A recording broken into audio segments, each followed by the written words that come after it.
Hello friends, welcome to my YouTube channel accounts का। अब तक हमने बिल ऑफ एक्सचेंज का प्रोफार्मा सॉल्व किया और ड्यू डेट देखा था पिछले लेक्चर में। आज हम जर्नल एंट्रीज की ओर बढ़ते हुए देखते हैं कि honouring of bill of exchange क्या होता है और डिसऑनरिंग ऑफ बिल ऑफ एक्सचेंज क्या होता है और उसी तरह नोटिंग चार्जेस क्या होते हैं। इस बारे में आज हम स्टडी करने वाले हैं। देखिए, एक सिंपल वर्ड्स में आपको बोलता हूँ, ज्यादा कुछ नहीं। ऑनर और डिसऑनर कोई ज्यादा हार्ड कॉन्सेप्ट नहीं है। ऑनर का मतलब होता है कि आपने किसी को मान दिया, सम्मान दिया, उसकी बात आपने रख ली। और डिसऑनर का मतलब क्या होता है? आपने सामने वाले व्यक्ति को मान नहीं दिया या फिर उसका अनादर किया या फिर किसी कारणवश आपने उसकी बात को नहीं मानी, इसे बोलते हैं डिसऑनर। यह हो गया जनरल लैंग्वेज में। बट बिल ऑफ एक्सचेंज के अंतर्गत honouring of bill of exchange क्या होता है, डिसऑनरिंग ऑफ बिल ऑफ एक्सचेंज क्या होता है। देखिए, ऑनरिंग का मतलब होता है कि आपने समय पर बिल के पैसे पे कर लिए या बिल के पैसे आपने रिसीव कर लिए। और डिसऑनरिंग का मतलब होता है समय आने पर आपने बिल के पैसे पे नहीं किए या फिर आपने बिल के पैसे सामने वाले व्यक्ति से रिसीव नहीं हुए। आपको सामने वाले व्यक्ति के पास से बिल के पैसे रिसीव नहीं होना, यानी उसे बोलेंगे ये हो गया बिल का अपमान, डिसऑनर ऑफ बिल।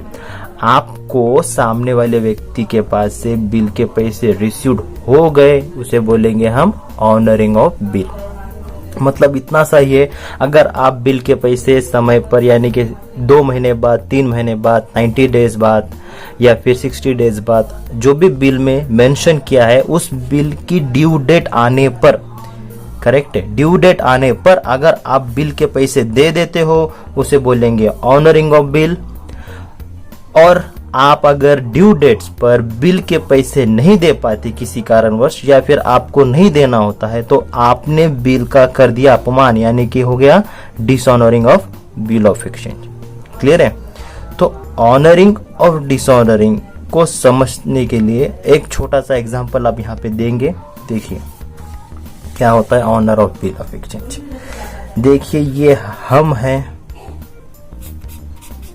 और ये सामने वाली कस्टमर है, करेक्ट है। ये हम है, हम यानी कि सेलर, ये है बायर। हमने इसको सेल किया 10,000 का माल। इसके पास से हमने हमेशा की तरह एक बिल लिख कर ले लिया 10,000 रुपए का, 1 महीने की साइट पर, करेक्ट है। कितना? 1 मंथ की साइट पर हमने सामने वाले व्यक्ति से बिल लिख करके ले लिया। अब बायर की रिस्पॉन्सिबिलिटी क्या हो जाती है यहाँ पर? जब 1 महीना समाप्त हो जाएगा, 1 महीना समाप्त हो जाएगा, तो बायर क्या करेगा? सेलर के पास जाएगा, बोलेगा ये लो आपका कैश, 10,000 रुपए, और जो बिल उसके पास गिरवी रखा हुआ था, 10,000 रुपए का जो बिल उसके पास गिरवी रखा हुआ था, वो बिल छुड़ा करके ला लेगा। इसको बोलेंगे honouring of bill of exchange. देखिए, यहाँ पे कोई झगड़ा नहीं, बिल गया, पैसा आ गया।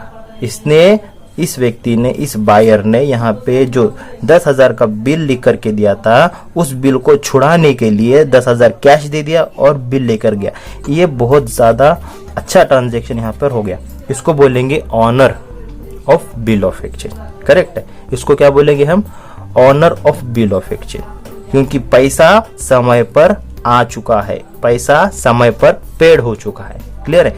और इसी तरह अगर 1 मंथ बाद इस बायर ने थोड़ा सा, हम इसको ऑनर को साइड में कर लेते हैं।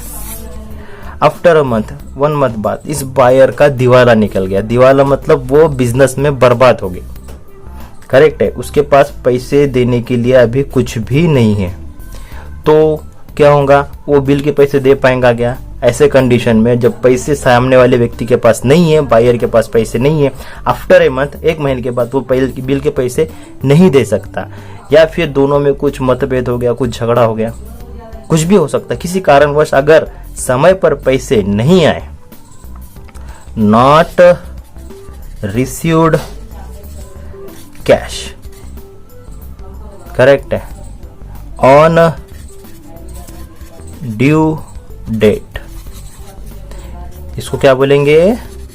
इसको बोलेंगे डिसऑनर। इसको क्या बोलेंगे हम? डिसऑनर। सिंपल सी बात है, समय पर पैसा आ जाना इसी को बोलेंगे ऑनर, और समय पर पैसा रिसीव्ड नहीं होना इसी को क्या बोलेंगे हम? डिसऑनर।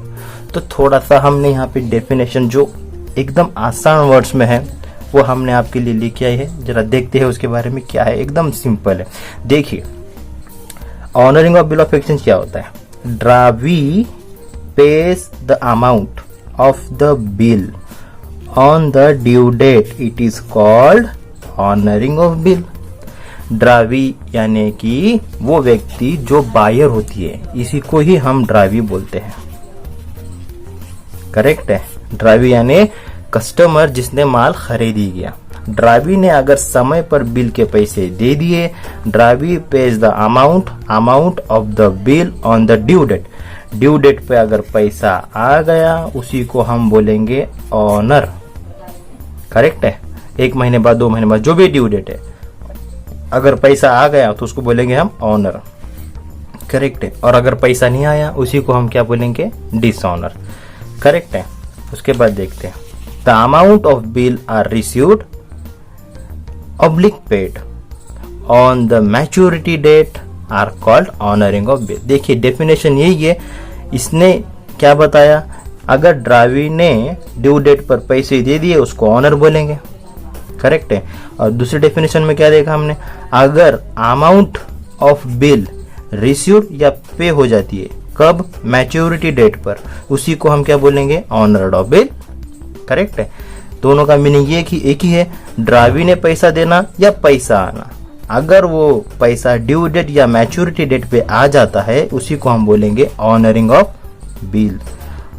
उसी का अपोजिट, ड्रावी डज नॉट और इज नॉट एबल टू पे।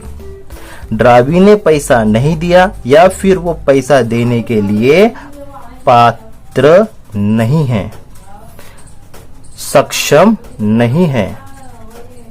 पात्र या सक्षम नहीं है। फॉर एग्जाम्पल उसका दिवाला हो गया या फिर उसको बहुत ज्यादा बिजनेस में लॉस हो गया। करेक्ट है? इसलिए वो पैसे देने के लिए एबल नहीं है, सक्षम नहीं है। तो ऐसे कंडीशन में क्या हो जाएगा बिल? ऐसे कंडीशन में बिल हो जाएगा डिसऑनर। ड्रावी डज नॉट और is not able to pay the amount of bill on the two the holder of bill. Holder of bill मतलब वही व्यक्ति जो सेलर है, जिसको हम ड्रावर बोलते हैं। करेक्ट है?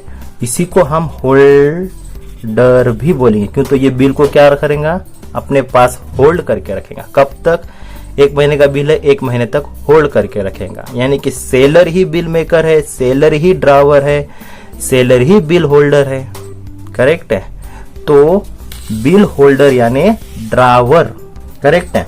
देखिए, ड्रावी डज नॉट और is not able to pay the amount of bill to the holder of bill, it is known as dishonour. अगर ड्रावी ने बिल के पैसे नहीं दिए या फिर बिल के पैसे देने में वो सक्षम नहीं है, किसको? होल्डर को, यानी ड्रावर को या फिर बिल मेकर को। ऐसे कंडीशन में क्या हो जाएगा? बिल हो जाएगा डिसऑनर्ड। सिंपल है, बिल के पैसे समय पर आ जाना इसे बोलेंगे ऑनर्ड, और बिल के पैसे समय पर नहीं आना इसे बोलेंगे हम डिसऑनर। अभी देखिए यहाँ पे 2 शब्द है, डज नॉट और नॉट एबल टू पे। डज नॉट मतलब ड्रावी पैसे देने से इनकार कर रही है। करेक्ट है? और इज नॉट एबल टू पे, इसका मतलब ये होता है कि ड्रावी पैसे देने में सक्षम नहीं है, या फिर उसके पास पैसा नहीं है, या फिर वो एकदम से भिखारी हो गई। भिखारी मतलब उसका दिवाला निकल गया, उसके पास अभी पैसे देने को नहीं है। करेक्ट है? उस एबल नहीं है। ऐसे दोनों कंडीशन पे अगर पैसे बिल के नहीं आते हैं, इसी को हम बोलेंगे डिसऑनर्ड ऑफ बिल। बिल का अपमान हो गया, बिल का अनादर हो गया, बिल के पैसे नहीं है। इसका मतलब हमको उस बिल का गम मनाना पड़ेगा, जितने का भी। ओके, तो ऑनरिंग और डिसऑनरिंग ऑफ बिल ऑफ एक्सचेंज मेरे ख्याल से आपको अभी समझ गया। इन शॉर्ट एक लाइन में बताना है तो बिल के पैसे आना यानी ऑनर, और बिल के पैसे नहीं आना यानी डिसऑनर्ड। करेक्ट है? अभी अब चलते हैं नोटिंग चार्जेस की तरफ कि नोटिंग चार्जेस किसको बोलते हैं, क्या होता है नोटिंग। देखिए, आप कोर्ट के बाहर जब भी जाते हैं तो वहां पे आपको बहुत सारे वकील्स जो कि सेंट्रल गवर्नमेंट या स्टेट गवर्नमेंट ने अपॉइंट किए हुए प्रैक्टिशनर मिल जाएंगे आपको। प्रैक्टिशनर मतलब जो लॉ की स्टडी कर रहे हैं ऐसे कैंडिडेट, या फिर जिसने लॉ कंप्लीट कर लिया है, जिससे कानून की जानकारी है, ऐसे आपको बहुत से वहां पे पर्सन्स मिल जाएंगे जो कि लीगल डॉक्यूमेंट्स को वेरीफाई करने का काम करते हैं। करेक्ट है। तो वो जैसे आपने कभी ना कभी 100 रुपए का बॉन्ड या 500 रुपए का बॉन्ड नोटरी वगैरह किया होगा, वेरीफाइड करा के लिया होगा, जो भी आपने इसमें स्टेटमेंट लिखा है, तो उसी तरह यहाँ पे भी अगर आपका बिल अगर डिसऑनर होता है, करेक्ट है, बिल अगर डिसऑनर होता है तो बिल डिसऑनर हुआ इसको रिकॉर्ड करने के लिए, ये प्रूफ करने के लिए हमको नोटिंग चार्जेस पे करने होते हैं। किसको पे करने होते हैं? नोटरी पब्लिक को। ये नोटरी पब्लिक क्या होता है? नोटरी पब्लिक एक लीगल प्रैक्टिशनर है। जैसे कि मैंने अभी आपको कहा कि एक आधा वकील हो सकता, एक आधा लीगल एडवाइजर हो सकता, जिससे स्टेट गवर्नमेंट या सेंट्रल गवर्नमेंट ने अपॉइंट किया हुआ है, जिसको पूरा राइट्स है कि कौन से डॉक्यूमेंट्स कैसे होते हैं, या सच में बिल डिसऑनर हुआ या नहीं हुआ, वह सब जानकारी प्राप्त करने के बाद ही बिल को वेरीफाई करेगा कि हाँ ये बिल श्योर है कि ये डिसऑनर हो चुका है। तो वो फुकट काम करेगा क्या? देखिए, फुकट काम तो कोई भी नहीं करता। करेक्ट है। लीगल एडवाइस भी देना है तो आपको कुछ ना कुछ तो खर्चा करना ही पड़ेगा, कुछ ना कुछ फीस तो आपको पे करनी पड़ेगी। तो आप अगर आपका जब भी आपका बिल डिसऑनर होगा, उस डिसऑनर बिल को वेरीफाई करने के लिए, उसको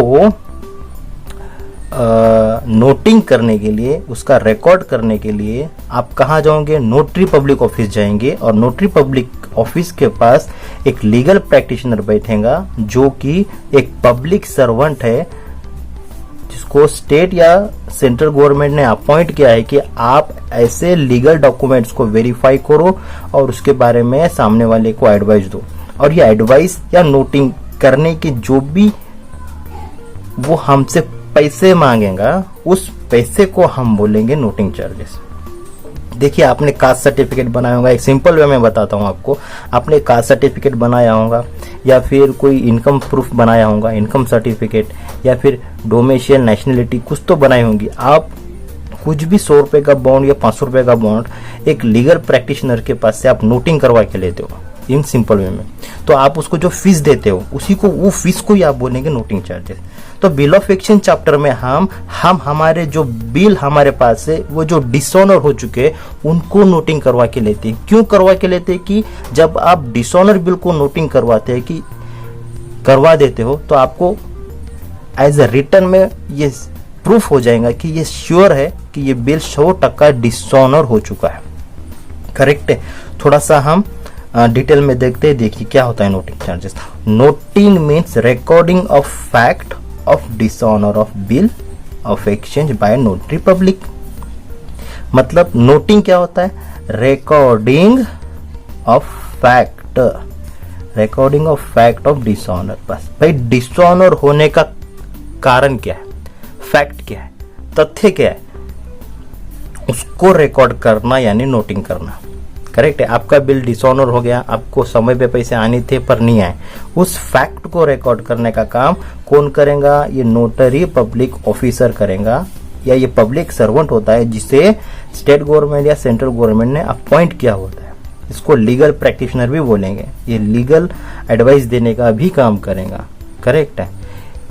तो उसके फीस हमें देनी पड़ती है, तो उसी को हम नोटिंग चार्जेस बोलेंगे। उसको क्या बोलेंगे? नोटिंग चार्जेस बोलेंगे।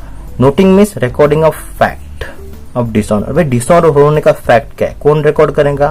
Notary public officer. Notary public officer कौन है? Notary public is the legal practitioner है, जिसको कानून के बारे में जानकारी है, कायदा क्या होता है। करेक्ट है। और वो पब्लिक सर्वेंट है जो पब्लिक के लिए काम करेगा, अपॉइंट बाय द स्टेट और सेंट्रल गवर्नमेंट। कोई भी अपॉइंट किया हुआ एक लीगल प्रैक्टिशनर जिसका काम है कि लीगल एडवाइस देना या नोटिंग करवाना, जो भी बिल्स डिसऑनर हो चुके हैं उसके फैक्ट्स कि भाई डिसऑनर क्यों हुआ, रीजंस क्या थे, ये सब जान के ही वो नोटिंग करवाएगा। करेक्ट है, इसलिए इसे नोटरी पब्लिक ऑफिसर बोला जाएगा।